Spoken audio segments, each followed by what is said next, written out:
This is episode 2. If you want to hear the backstory about how a woman had a psychotic break on a Goenka meditation retreat, refer to the first episode in this series. Hello, my name is Mark, and I am a hypnotherapist, trauma specialist, and I've had lots of experience over 20 years in working with people who are going on intentional, temporary psychotic breaks using psychoactive medicines in a controlled environment in which everyone comes back, having learned things that could be quite scary, quite difficult, quite reminiscent of this experience that a woman had on a Goenka retreat. So I'm going to share what would I do if I was on site. It's unreasonable to expect that every meditation center would have someone on site who's been there and experienced it. But I just want to share, if I was, what would I do? And that would be ideal. If someone has a psychotic break, there are some things they could know beforehand that would help them. And I'll talk about that in the final episode, number 3. But in this one, I want to talk about, well, what if someone was on site? And what could be done? So imagining that a woman had lost the plot and felt that she destroyed the universe, and was so overwhelmed with anxiety and grief and shame that they didn't know what else to do but to lock her in a room and call her parents. And then her parents came, and she thought the parents were trying to kill her, and they ended up taking her to an institution. These psychological professionals, bless their hearts, were not able to help. She was released 10 days later and took her life some weeks after that. So psychological institutions don't really know how to handle a psychosis. I suggest someone who's been there is much better at it. And also I think hypnotherapy can be very valuable, and an understanding of trauma very valuable. So anyway, if I was on site, for what it's worth, this is how I would handle it. I imagine they come to me and they say, Mark, we have a person, we didn't know what to do, we put her in a room. Did you call her parents? Yeah, we did, great. At this point, I would be walking with them directly there. I would immediately start putting myself into a beneficial trance. I will describe this. It's nothing weird. It's basically I become very embodied, and I'm going to be very aware of my breath. I'm going to come into my internal experience, but not just present to what's happened, in a very supportive way. I want to be completely unshaken in the presence of this person. So I don't want there to be any shred of belief in me that we are not in a very good awakening process, which more or less we are. And there is every bit the possibility, in fact likelihood, that they come all the way back having learned about something extremely traumatic in their past. The faster we respond, the better. We get there, I'm going to consider safety of myself. I'm assuming this person is not violent. I'm going to aware of my breath and breathing. And by the way, the space around me. And the energies within the breath is how I would describe it, which is open, easy, relaxed, powerful, safe. I'm actually having a good time. Heartful for sure, kind, sensitive, supported, also very accepting and trusting.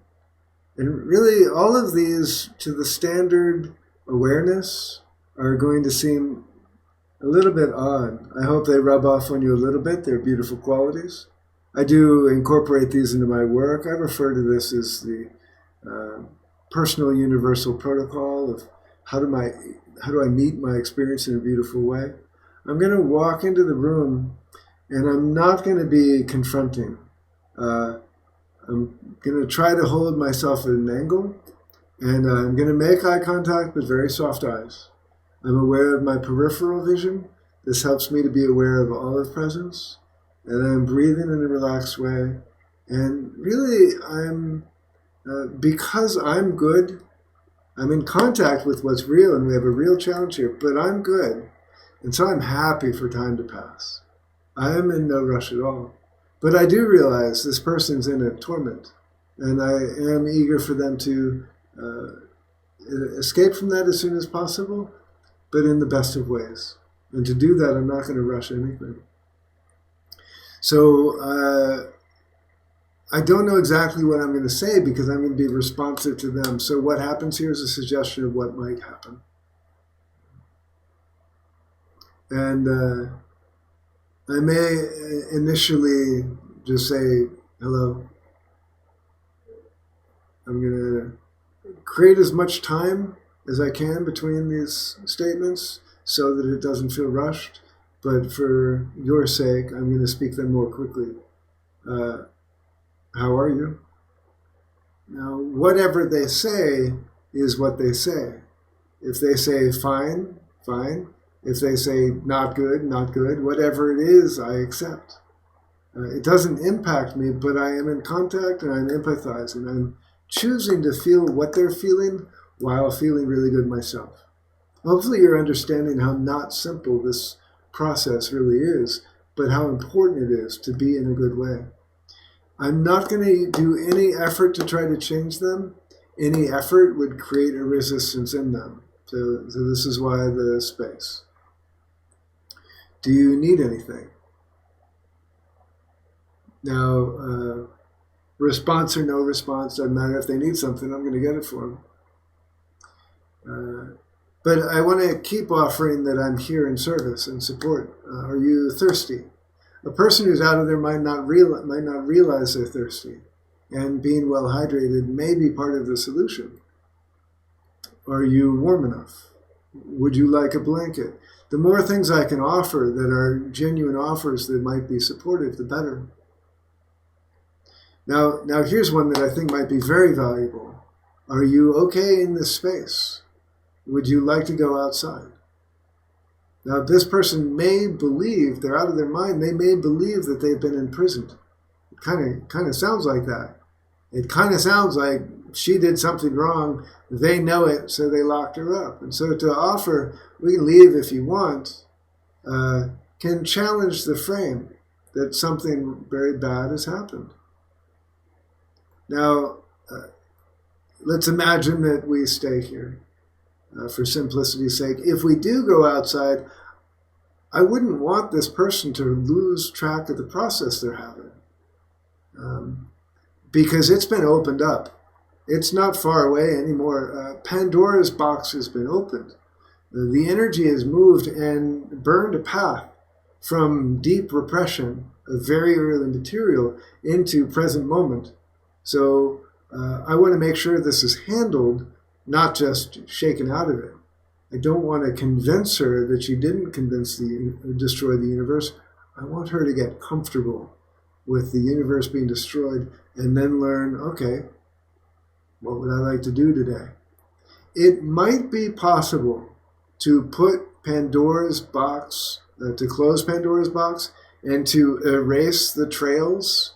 And I do believe that a very good hypnotherapist might be able to do that, but that's never my practice. I wouldn't try to do that. I don't assume I would be effective.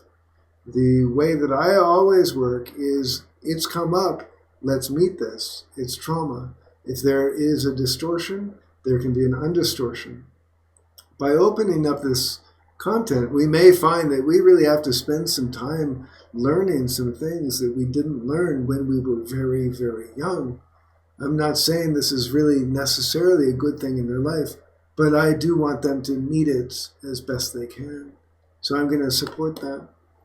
So the big thing here is step into her dream. Do not deny anything someone says. If someone's in a dream and you say, no, that's not true, it's this way, you just break rapport. You just prove to them that you do not understand. And so I want to meet the dream and be welcomed inside. I've been nice and supportive so far, so I might ask, you seem disturbed? What seems to be the problem? And the answer may be something like, we're probably not going to get some very useful information because they're clearly confused. But if we spend time and comfortable, we may find like I destroyed the universe. And okay, I welcome that this person has the experience that they've destroyed the universe. So get comfortable with it. You can feel your breath. Your breath feels comfortable. Can you breathe more comfortably? Can you relax? Tap in. Meridian adjustment can be helpful. There's various things that I'd be hesitant to use that might support grounding in the body. It might come to the point to the process of saying, do you know how you destroyed the universe? Or did you destroy your universe or my universe? Are they the same universe? In other words, we can start to learn now using our advanced adult faculties, start to realize like, you have your universe and I have mine. Mine's destroyed. This can help us to realize, this is just my experience. And so if I have rapport, I can say, my universe seems just as good as it was an hour ago. I think that there's some sort of support we can do for your universe, largely by getting comfortable and feeling the space. Now, in time, this is natural. Once we tend to, over time, get comfortable with whatever's happening. And when that happens, we can start to make sense and plug the experience that we're having into the comfort that we have. And ultimately, maybe with some more time, working with a therapist would be good to come to understand like, something happened horrible when I was very, very young, and it felt just like that. Like it was infinitely bad and it affected anything. It happened at a time in life when we hadn't even developed a sense of self. There wasn't a clear recognition that different people have their own world. And so this happened very early in life. And so there may be a deep process of integrating this. So then, of course, I would spend as much time as needed to be with this person. I suspect continuing with the retreat would probably not be the thing to do, but to get into a comfortable place, maybe something that feels familiar. I would definitely want to have them having access to someone like myself who can continue to be with their process and learn to integrate it, to just get comfortable so that we can reflect on it and use this information to develop ourselves and to come more into our being. And I always feel very strongly that that we can take such experiences and make the best out of them. And if we don't, it can be extremely dangerous, and people do get hurt in all sorts of meditation experiences. Again, the cheetahhouse.org has information about how you can work with psychological challenges coming up through spiritual practices and meditation. And if I can be of help, I am available here as well. In the third episode, I'll talk about what could the Goenka organization do to support their meditators, knowing that it's rare but possible that people lose the plot in such a way. Thank you very much. Be very well. Bye-bye.